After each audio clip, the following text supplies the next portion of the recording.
Hey guys, welcome to Storytime with Jester. Tonight I'll be reading from my novel, The Book of Prophecies. We'll be picking up where we left off last time at Part 2, The War Years. That's the War Years, not the Warriors.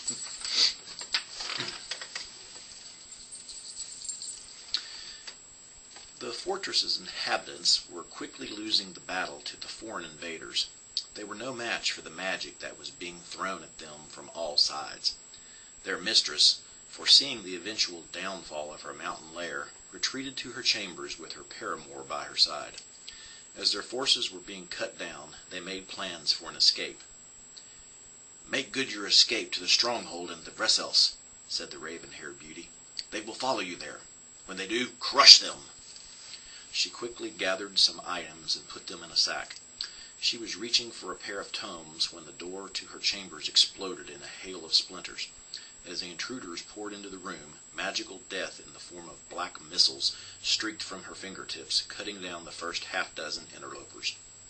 Behind them entered a knight carrying a shield which bore the image of a spotted owl clutching a lightning bolt in each claw, and wielding a sword that glowed with a bright blue hue. She launched more missiles at him, which he defended with the power of his sword, the missiles deflecting off in different directions.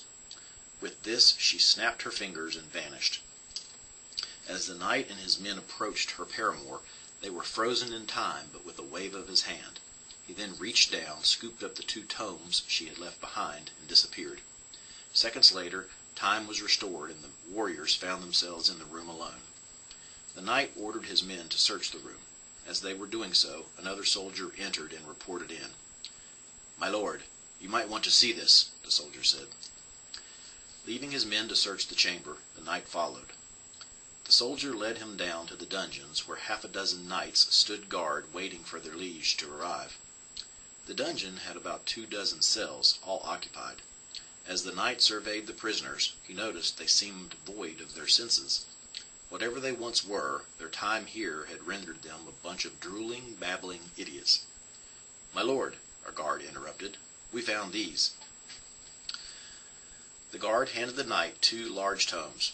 Written on the cover of one were the words, "For those who would have wisdom." The second was made from wood, with emerald green pages. Words on the front cover were in some unknown script. "Send for the high priest," the knight commanded. Moments later, the guard returned with a green-robed priest. The knight handed the unknown tome to the priest. Upon seeing the tome, the priest and knight locked eyes, and the priest nodded. "Take a company of knights and escort the high priest to Avignon," the knight commanded one of the guards. Turning to the high priest, he said, "Give that directly to the arch-cleric." He then went back up to the room. "What have you discovered?" he asked of his men. One of them approached him with a scroll. "There was this, my lord," the soldier said, handing him the scroll, "and we found a map," pointing to the table in the middle of the room. Taking the scroll, the knight went over to the table and studied the map. It showed the lands of Pelendava, Brandenburg, the Fagaras Mountains, and the Vresels Forest. It was the latter that there was a hand-made marking. He rolled the map up and tucked it in his belt. "Ready the men," he said to one of the soldiers. "We ride for the Vresels." As his men left the room, the knight paused at the door. He unrolled the scroll and read the first few words. "The horn of the Varag pierces the heart." He called back one of his men and handed the scroll to him. "Give this to the high priest, with haste, before he leaves for Vinask." The Beginning of Sorrows. Chapter 17.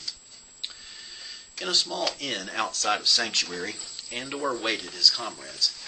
He had sent messages to each of them a little over 2 months ago. He was anxious to see each of them, and as a result was impatient in his waiting. Finally they started arriving one by one. 7 messengers he had sent out, 6 had come back with a favorable answer. Only Thorfinn declined the summons. He had to bury a friend and therefore could not attend. Drinks were ordered for all, and they sat around a table sharing stories from the last 2 years. Marikai had been busy building a castle in his native land of Brandenburg. Eric had been promoted to Knight Bachelor, and then, after his bravery in the battle to break the siege of Folkreach's capital, he was promoted to Knight Commander. Xavier had joined an expedition to the jungle in the south, and for 18 months had fought off disease, snakes, insects, heat, and all manner of natives and the gods they served.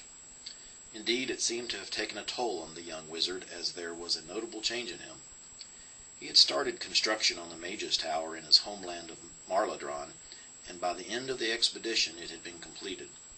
Andor, of course, had built a castle and temple and was named abbot.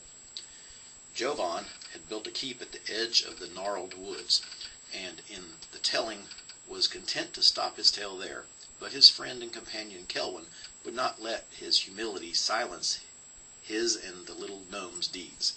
Nay, their story had to be told.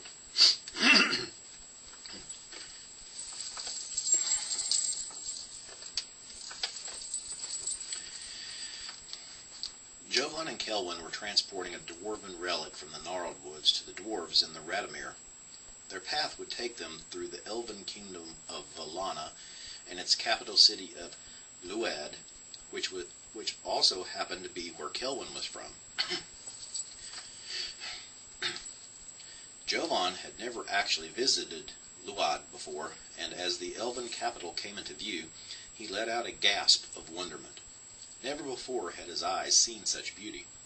The citadel's outer battlements were of white stone, smooth and without seam. Tall spires soared to the skies, their attempt to reach the heavens foiled only by their tapering off in conical roofs. High above the citadel, several objects could be seen flying around, giving the impression of fairies or butterflies. As they neared the citadel, however, Jovan recognized them as being elven warriors atop hippogriffs. They were magnificent as they guarded the city from above, gliding on the air currents as if they owned the skies. As Jovan and Kelwyn entered the capital through the eastern gate, it was apparent to Jovan that the city was built in concentric circles. The stonework and artistry of the rings themselves was a testament of the abilities of their creators, but what left Jovan speechless and in utter awe was the craftsmanship of the buildings themselves. The very trees seemed to bend and twist around and within the marble and silver to create the most exotic of buildings, exceeding the imagination of any who was fortunate enough to behold them. Jovan, used to being around the high elves that called the gnarled woods home, was not accustomed to seeing the bright colors that adorned the gray elves of Luad. Kelwyn led Jovan to one of his favorite taverns, the Handmaiden's Haven. It was a multi-level structure built on a slope. The ceiling was domed, with open carvings of the different phases of the moon as they appeared over the city. As the light came through these openings, it cast images of those phases in various places below. The rest of the ceiling was painted depicting stars and constellations, giving the onlooker, especially at night when the tavern was lit only by candlelight, the impression they were gazing into the sky. Kelwyn ordered a bottle of elvish wine for them as they reclined on one of the plush couches spread throughout the establishment. As Jovan was letting his senses come back down from the clouds, somewhat aided by the wine, he overheard the conversation between two elves sitting at a table nearby. They were talking about a force of orcs that had rallied behind some despot and were marching towards the dwarven state of Dalolor. Jovan, to the dismay of Kelwyn, decided to cut their stay in Luad short. The dwarven stronghold of Hog Buldor in the Radomir must receive their relic with haste. They left immediately at first light. It took 10 days to reach Hog Buldor. When they arrived, the stronghold was on full alert. Dwarven crossbowmen manned the ramparts. Cauldrons of oil, small boulders, and other siege-repelling equipment were at the ready. Half a dozen warriors met them about a mile from the stronghold and escorted them the rest of the way. The laird of the stronghold, Yasgreth Hammerborn, welcomed the pair himself, eager to get his clan's anvil back. It had been in their possession his entire life, but was on loan to the rangers of the gnarled woods. It was was reputed to have the capability of allowing a skilled dwarven blacksmith to craft weapons of legendary proportions. In Yazgreth's lifetime, however, it has only been useful in making exceptionally strong hammers and sharp blades. When asked about the hold's readiness, Yazgreth informed Jovan that the hated orc army had defeated the dwarven defenders in the Dalulor and were now marching toward Tignis. A force of mostly dwarves from the stronghold was dispatched several hours ago down the mountain pass towards Tignis to lend aid to the beleaguered city. Jovan and Kelwyn wasted no time. They rode toward the dwarven force, pushing their steeds to their limits. When they finally reached the small force, they found them hurriedly erecting a wedge-shaped redoubt of rocks and dirt. When the commander of the force, a dwarf by the name of Gareth Rockbrother, saw the pair, rather than pausing to greet them, he spoke while he continued to work. "You picked the wrong day to venture down this pass, boyo," he said, glancing at Jovan. You and your little friend there know how to fight?" "Aye," Kelwyn responded, a little put off by the dwarf's snide comment about his size. "We've killed a few orcs in our time." "Well said, little one," the dwarf said. "Pray this day your skill with the sword will be more than that of your tongue." Finally pausing, he continued, "Well, don't just stand there gawking. Help us in building this bloody wall." Jovan, surveying the force as he started picking up rocks and small boulders and putting them in place along the redoubt, asked, "What's the size of the orc army?" Pausing for a split second as if instantly pondering the question, the dwarf commander responded, "You ever seen one of them dams the little furry buggers build to block the water?" Without waiting for a reply, he continued, "Well, this be the dam," he said, pointing to the redoubt. "We be the little furry buggers. And the water," he paused for effect, "that be the orcs." Jovan and Kelwyn looked at each other, their situation becoming all the more clearer now, and began picking up the pace at which they aided in the redoubt construction.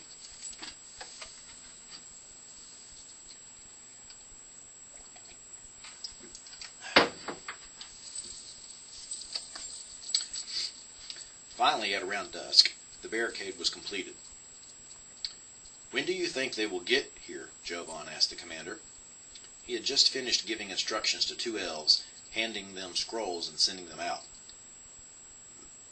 "Messengers to Tignes and Valana," he said, as if answering an unspoken question.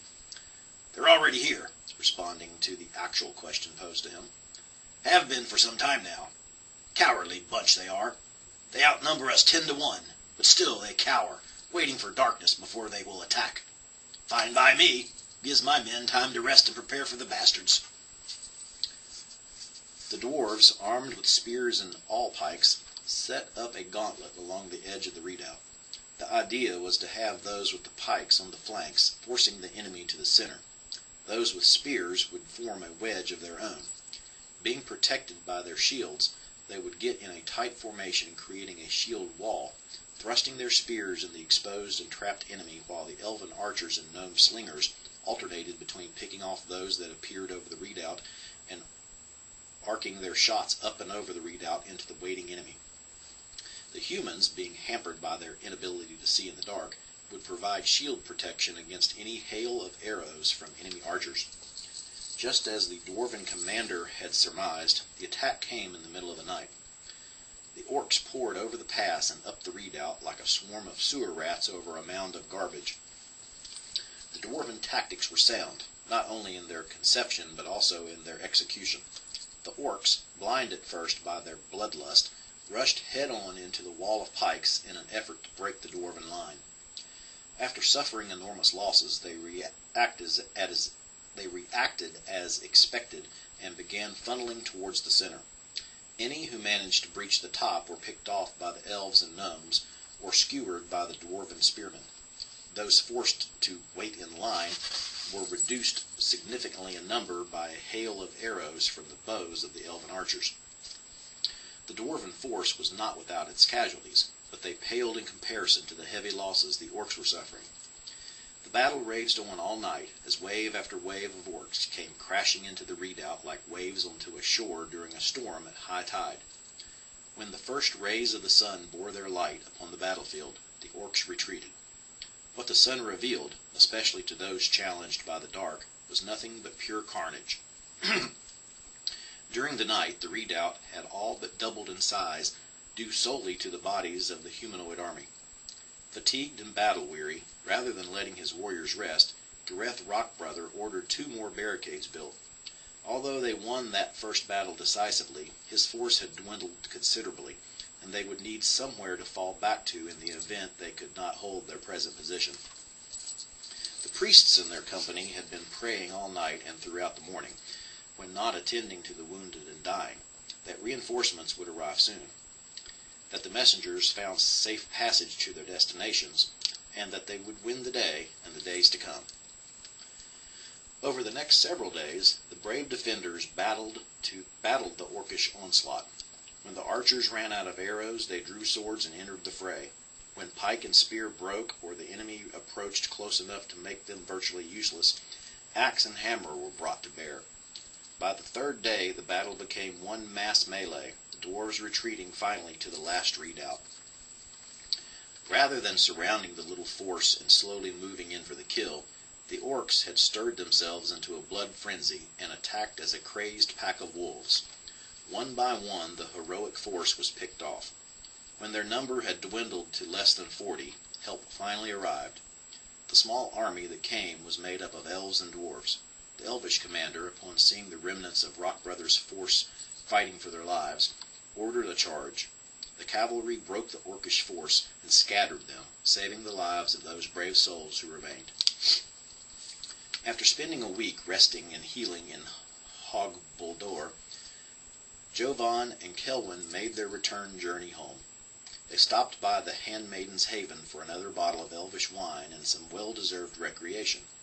As they were enjoying the vintage, a force of 10 Queen's Guards entered the tavern and approached the 2 friends. They were instructed that, by order of the Queen, they were to immediately come with the guardsmen. They were escorted to the royal palace, where the Queen awaited them in the grand court. Many noble elves and dignitaries were present, and as they entered the court everyone turned toward them and applauded. The guards escorted them through the throng of nobility and to the Queen, who was still seated on her throne. Jovan and Kelwyn kneeled in reverence to Her Majesty, who in turn stood and beckoned them to do the same. She then addressed the court attendees and hailed the pair as heroes, recounting all their deeds in the past. She then drew her sword and commanded them to kneel before her. As they did, she took the sword and knighted each of them. Rise, Sir Jovan of Volana, Sir Kelwyn of Luad, Knight Protectors of Greywood. Chapter 18. The stout, brown-robed dwarf entered the building with the sign depicting a dragon's head. His journey had been a long one, starting far south in the Radomir, and brought him to this small keep on the border of Pelindava and the steppes. He had prayed to his deity concerning his lost brother, and had received 3 visions in response: a dragon's head in a keep far to the north, the name of Kimpdad, and a hammer-wielding barbarian. After several communes to learn more about his visions, he was only more confused than before. He had assumed the vision of the barbarian would take him to the northern tundra, where hammers were the favored weapon of the hardy barbarians that lived there. However, Fagra's fortress was far removed from that harsh land of snow and ice. The barbarians of the steppes were known for their skill in the scimitar, a much more useful weapon than a hammer when riding into battle on horses. Yet here his god had led him.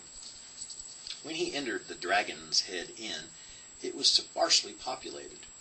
Fagra's fortress was mainly a watch-keep. Not much trade went through here, the majority of that which did coming from the steppe barbarians. He went to the bar where the proprietor was washing mugs. "What can I do for you, Master Dwarf?" the hostler asked.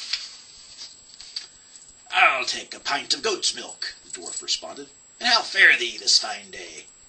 The hostler paused, looking at the dwarf with a raised eyebrow. "Excuse me," he said, sounding confused. "Did you say a pint of goat's milk?" "Aye, a pint of goat's milk. You do have goats this far north?" "Yes, we do. "I'll be right with you," the hostler said, bewildered. As he turned and exited the bar through an open door, he mumbled out loud to himself, "Goat's milk! He wants a bite of goat's milk." While the hostler was finding him some goat's milk, the dwarf started looking around the tavern area. There was a fire crackling in the earth, taking the chill off the early spring weather. Above the hearth there were 3 huge plaque mounts, and it was here that his attention was drawn. The center one was empty, but the one on the left held the stuffed head of a black dragon, the right a red dragon. As he was standing there in awe of the power and majesty those heads represented, and wondering how they came to be there, the front door to the inn opened and closed behind him. He soon felt the presence of someone large standing behind him. "Beauties they are," a voice said. The dwarf turned his head and looked up at the tall barbarian from the steps standing next to him. "Aye, that they be," he agreed. "I was wondering how they came to be here. Must have taken some doing to bring these two to an end." "Actually," the hostler interjected, having returned with the goat's milk, "it took just one brave and heroic barbarian." The hostler walked up to the two and handed the dwarf his pint of goat's milk. "Well, that's a lad I'll gladly buy a drink for," the dwarf declared. Turning to the barbarian with a grin on his face, the hostler said, "What'll you have?" "I'll have what the dwarf is drinking," the barbarian answered. The smile quickly faded from the hostler's face.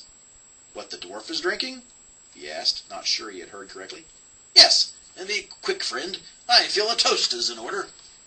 The hostler went to the trestle where he had sat the skin of milk and poured another mug for the barbarian. As the hostler returned with the mug of milk, the dwarf asked, "What is the name of this great and mighty barbarian who felled 2 dragons by himself?" The hostler answered as he handed the barbarian the mug, "Thorfinn." He then returned to the trestle and his job of washing mugs. Holding his mug high, the dwarf said in honor, "To Thorfinn, a mighty warrior indeed." He started to drink, then paused and asked, "By the way, friend, what be thy name?" He then began downing the goat's milk. "Thorfinn," the barbarian replied, smiling, and then himself downing the contents of his mug. Upon hearing the name and realizing who he was standing before, the dwarf became startled, spewing forth the goat's milk from his mouth. Almost immediately following, Thorfinn spewed the goat's milk from his own mouth, realizing that the contents of his mug were not what he thought it to be. Looking into the mug in disbelief, he smelled the remnants, as if to assure himself he was not bewitched, or worse, poisoned. The hostler appeared next to Thorfinn with another mug. "Here," he said, handing it to Thorfinn. "I think you'll find this more to your liking." Thorfinn snatched the mug from the hostler, again looking at and smelling the contents. Content that it did not contain that wretched drink he had just had the displeasure to taste, he downed the ale in haste. "What is your name, Master Dwarf?" Thorfinn asked. "Tharuik," the dwarf replied, still stunned at the last few minutes. "Tharuik Rumnaheim." Chapter 19. As Kelwin was... Let me get a little bit of my own drink here.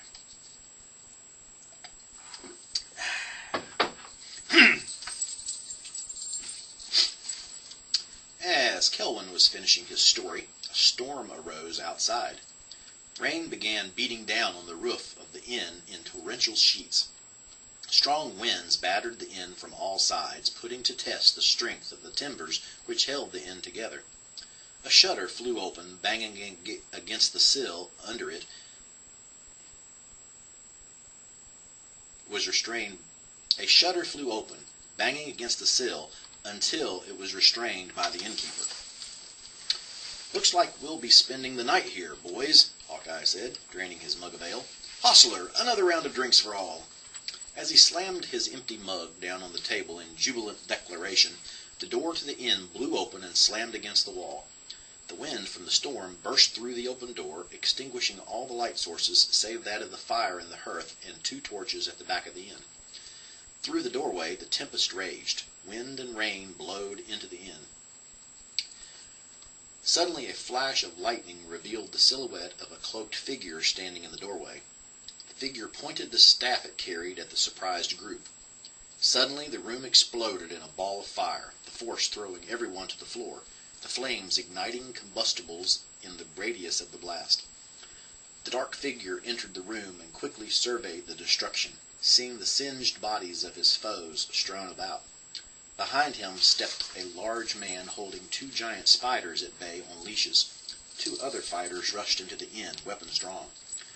Eric and Devin, reeling from the blast, stumbled to their feet. The 2 fighters charged them, yelling at the top of their lungs. Devin dodged the axe of his attacker, while Eric parried the sword of his assailant with his own. "You couldn't just leave well enough alone, could you?" the dark figure yelled. "You had to meddle in affairs where you had no business." The rest of the group started stirring one by one, the effects of the blast wearing off. The large fighter released the 2 huge spiders, which immediately leaped into the midst of the group. "All my plans ruined," the dark figure continued, content to let his followers battle the targets of his ranting. "My masters were not pleased, no, not pleased at all." Marikai started to rise to his feet when he was beset upon by the 2 huge spiders. Just then the windows to the inn burst open and archers appeared at the openings. "You've made powerful enemies in my masters. That ends tonight." Arrows bit into Xavier, Andor, and Kelvin. Jovan and Hawkeye, unimpeded, drew their bows and returned fire on the archers. The ranting lunatic pointed his staff at Jovan and launched glowing magical arrows at him. "Tonight you die!" The magical missiles streaked into Jovan, causing his bow shot to miss his intended target. Jovan's initial shot found purchase in the archer's chest, as did Hawkeye's. Hawkeye managed to get 3 more shots off, each striking his target and ending the threat from that window. Jovan dropped his bow, drew his sword, and rushed the madman, who in turn caused more missiles to slam into the charging ranger. Xavier crawled to an overturned table and hid behind it, allowing him to prepare a spell without fear of it being spoiled by an accursed arrow. Andor drew his mace and rushed to aid Marikai against the spiders. Eric and Devin were faring well against their opponents. In the near absence of light, Devin had the distinct advantage over his adversary and made the best of it, dodging and parrying every swing of the axe to land a sword thrust or slash of his own. Eric's opponent had managed to inflict several wounds on him, but Eric's sword struck unerringly for every attempt his opponent made at him. In no time, Eric's foe lay on the smoldering floor dead. He then focused his attention on the master of the spiders. Bejeweled sword in hand, he rushed the plate mail-clad warrior whose attention was on the carnage his spiders were inflicting on Marikai. Marikai, although receiving several bites from the spiders, had managed to pierce each of their hairy bodies at least once with the daggers he wielded in each hand. Now, with Andor scoring blows on them with his mace, their attention was divided between fighter and priest. This allowed him to bury both daggers into one of the spiders and draw his sword. The dual-bladed attack caused the venomous beast to collapse in a heap on the inn floor. With the remaining spider outnumbered 2 to 1, Marikai pressed their attack, backing the spider into a corner with no escape. Xavier, spell at the ready, popped up from behind the overturned table and launched his spell. Instead of launching it at the lunatic, however, he cast it at Devin. Suddenly a globe of darkness sprang up around Devin, just as he plunged his 2-handed sword into the gut of his opponent. "Devin!" Xavier yelled. "You're home!" Now at a complete advantage over his enemies, thanks to Xavier's spell, Devin clutched his sword in both hands and waited for the lunatic to start ranting again. The crazy wizard pointed his staff at Marikai and Andor, and launched a cone-shaped blast of cold upon them, caring not for the spider that would also be affected.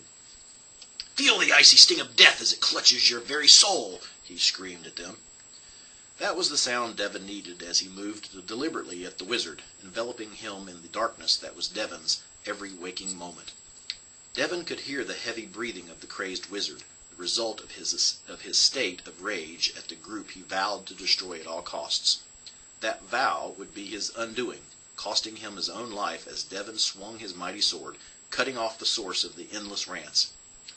In the darkness, the headless body fell to the floor with a thud. One of the archers took aim at the now exposed Xavier, but before he could fire the arrow at the wizard, he let out a gurgle, and from his mouth blood frothed up and spilled over his lips. He then slumped over the sill, a dagger protruding from his back. Kelvin pulled his blood-soaked dagger out of the dead archer and stealthily made his way to the last window and the unsuspecting archer that lurked there. Eric had just made the decisive sword thrust against the Spider Master when Kelwin dispatched the last archer.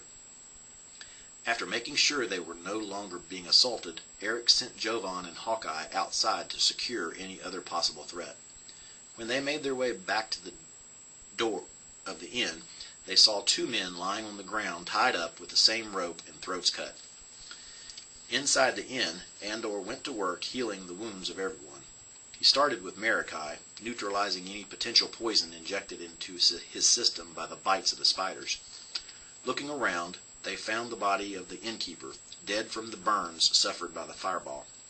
Kelwin went out back and retrieved his magical rope from the bodies of the two thieves that had been waiting in ambush.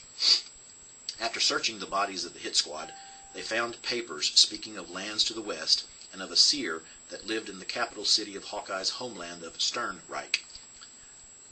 Hawkeye also identified the clothing of the attackers as that normally worn by the natives of his country. It was decided that the group would travel with Hawkeye to investigate and track down those behind their attempted assassination. As soon as they were all healed, they would leave for Sternreich. And that, my friends, is where we will conclude tonight's reading. I hope you enjoyed it immensely. I know I did in reading it to you guys. Make sure you subscribe to my channel. Hit the bell so that you get notifications of every time I post a video. And make sure you share to all your friends, because I do enjoy getting more likes. And make sure you leave comments into the comments section, because I do also love all the comments I receive. And I will reply as much as I can. And I guess that's it for tonight, guys. Until next time. And as always, see you soon.